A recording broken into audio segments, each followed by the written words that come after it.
नमस्कार साथियों, मैं जय मालाकार मालाकार क्लासेस में आप लोगों का स्वागत करता हूं। चलिए, जो हम लोगों का टेस्ट सीरीज चल रहा था है ना, प्रैक्टिस सीरीज जो चल रहा था बाल विकास का, उसी का अगला सीरीज लेकर आए हुए हैं हम आज नंबर 5 नंबर का है ना। तो आइए स्टार्ट करते हैं। पहला क्वेश्चन, पियाजे के अनुसार विकास की पहली अवस्था जन्म से लगभग 2 वर्ष की आयु के दौरान बच्चा खाली स्थान सबसे बेहतर सीखता है। कौन सा है उसको बताना है, ठीक है।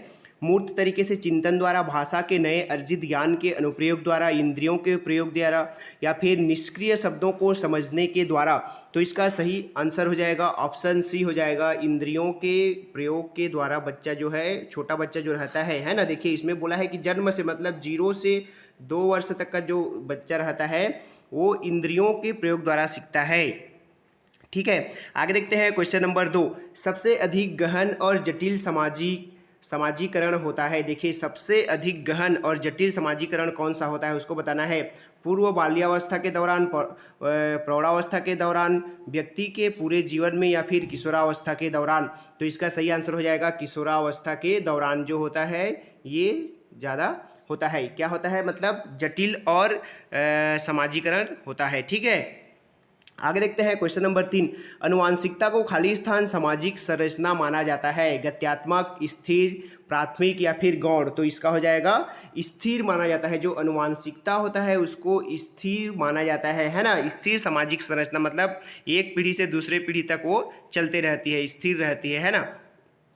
सीखने का वह सिद्धांत जो पूर्ण रूप से और केवल अवलोकनीय व्यवहार पर आधारित है। सीखने के इस सिद्धांत से संबंध है, मतलब खाली स्थान सिद्धांत से संबंध है। कौन से सिद्धांत है उसको बताना है। व्यवहारवादी सिद्धांत, संरचनावादी सिद्धांत, या फिर संज्ञानवादी सिद्धांत, या फिर विकासवादी सिद्धांत। तो इसका सही आंसर हो जाएगा ऑप्शन ए, व्यवहारवादी है ना। देखिए अवलोकनीय व्यवहार बोला है मतलब व्यवहारवादी है, ठीक है। ऑप्शन ए इसका सही आंसर हो जाएगा। आगे देखते हैं क्वेश्चन नंबर 5, निम्नलिखित में से कौन सा समझ के लिए शिक्षण को प्रदर्शित नहीं करता है। देखना है यहाँ पे कि समझ के लिए शिक्षण को प्रदर्शित नहीं करता है, उसको बताना है। पहला, समानता और अंतर देखने और सादृश्यता स्थापित करने के लिए विद्यार्थियों की सहायता करना।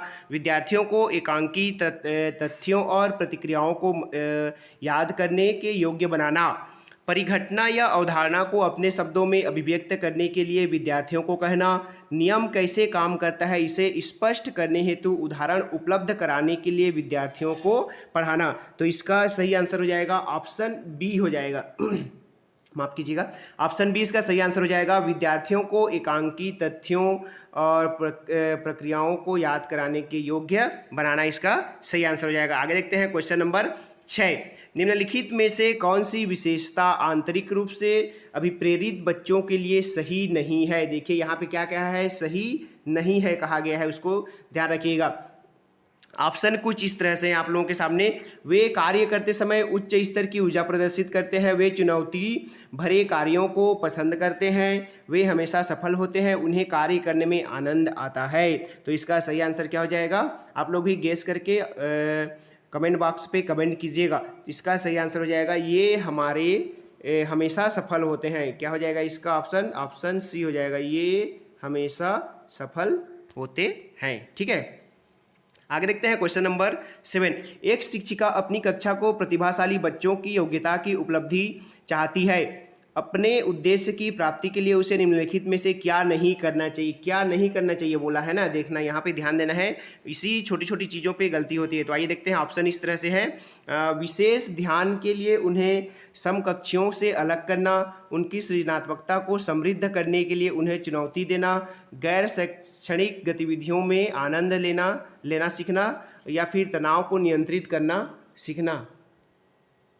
देखिए इसका सही आंसर क्या हो जाएगा, ऑप्शन ए हो जाएगा। इसका सही आंसर हो जाएगा विशेष ध्यान के लिए उन्हें समकक्षियों से अलग करना, ठीक है। आगे देखते हैं 8वां, छोटे शिक्षार्थियों में निम्नलिखित में से कौन सा लक्षण पठन कठिनाई का नहीं है बोला है। शब्दों और विचारों को समझने में कठिनाई, सुसंगत वर्तनी में कठिनाई, वर्ण और शब्द पहचानने में कठिनाई, पठन गति और प्रवाह में कठिनाई। तो इसका सही आंसर क्या हो जाएगा, ऑप्शन ए हो जाएगा। शब्दों और विचारों को समझने में कठिनाई होती है, ठीक है। ये नहीं है वाला ध्यान दीजिएगा, ठीक है। कठिनाई नहीं है वो वाला है, ठीक है। क्वेश्चन नंबर 9, शिक्षार्थियों का आत्म नियम खाली स्थान की ओर संकेत करता है। देखिए जो आत्म नियम है शिक्षार्थियों का, वो किसकी ओर इंगित करता है? विद्यार्थी निकाय द्वारा बनाए गए नियम विनिमय, स्व अनुशासन और नियंत्रण, अपने सीखने का स्वयं पर्यवेक्षण करने की उनकी योग्यता, या फिर विद्यार्थियों के व्यवहार के लिए विनिमय बनाना। तो इसका सही आंसर हो जाएगा ऑप्शन सी हो जाएगा। इसका सही आंसर हो जाएगा अपने सीखने का स्वयं पर्यवेक्षण करने की उनकी योग्यता, है ना, ये उसका सही आंसर हो जाएगा। आगे देखते हैं क्वेश्चन नंबर 10, निम्नलिखित में से किस कथन को सीखने के लक्षण के रूप में नहीं माना जाता है? नहीं माना जाता है बोला है, ध्यान दीजिएगा, नहीं माना जा सकता बोला है। व्यवहार का अध्ययन सीखना, अन्य अधिनियम भी सीखने का एक हिस्सा है। सीखना एक प्रक्रिया है जो व्यवहार में मध्यस्थता करती है। सीखना कुछ ऐसी चीज़ है जो कुछ अनुभवों के परिणाम स्वरूप घटित होती है। तो 10वां का आंसर हो जाएगा ऑप्शन ए, व्यवहार का अध्ययन सीखना है ना, ये नहीं है माना जाता है, नहीं माना जा सकता। ठीक है, सिद्धांत के रूप में रचनावाद क्या है उसको बताना है। सूचनाओं को याद करने और पुनः स्मरण द्वारा जांच करने पर बल देता है। शिक्षक की प्रभुत्वशाली भूमिका पर बल देता है। अनुकरण की भूमिका पर केंद्रित है। दुनिया के बारे में अपना दृष्टिकोण निर्मित करने में शिक्षार्थी की भूमिका पर बल देता है। तो इसका सही आंसर क्या हो जाएगा? इसका सही आंसर हो जाएगा ऑप्शन डी हो जाएगा, दुनिया के बारे में वाला। ठीक है, दुनिया के बारे में अपना दृष्टिकोण निर्मित करने में शिक्षार्थी की भूमिका पर बल देता है। ऑप्शन डी इसका सही आंसर हो जाएगा। ठीक है, आगे देखते हैं क्वेश्चन नंबर 12, सृजनात्मक शिक्षार्थी वह है जो परीक्षा में हर बार अच्छे अंक प्राप्त करने के योग्य है, पार्श्व चिंतन और समस्या समाधान में अच्छा है, ड्राइंग और पेंटिंग में बहुत विलक्षण है, बहुत बुद्धिमान है। किसको मानेंगे आप? तो इसका सही आंसर हो जाएगा ऑप्शन बी, चिंतन और समस्या समाधान में अच्छा है, उसी को सृजनात्मक विद्यार्थी मान सकते हैं जो समस्या समाधान और चिंतन करने में अच्छा हो। अवधारणाओं का विकास मुख्य रूप से खाली स्थान का हिस्सा है, शारीरिक विकास का, सामाजिक विकास का, संवेगात्मक विकास का, या फिर बौद्धिक विकास का। देखिए अवधारणाओं का विकास बोला है, क्या बोला है? अवधारणाओं का विकास, तो ये हो जाएगा बौद्धिक विकास हो जाएगा, याद रखिएगा।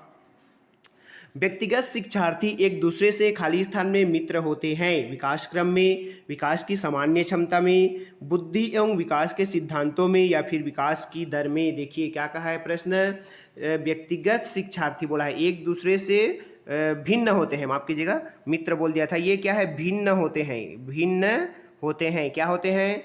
भिन्न होते हैं। तो भिन्न किस में होते हैं? तो विकास की दर में। किसमें? विकास की दर में भिन्न होते हैं, सभी का विकास अलग अलग होता है। तो ये थे आज के कुछ इंपॉर्टेंट क्वेश्चन। अगर क्वेश्चन अच्छे लगे हों तो हमारे वीडियो को लाइक कीजिएगा, हम और बहुत सारे ऐसे सीरीज लेकर आप लोगों के लिए आते रहेंगे। नमस्कार, धन्यवाद।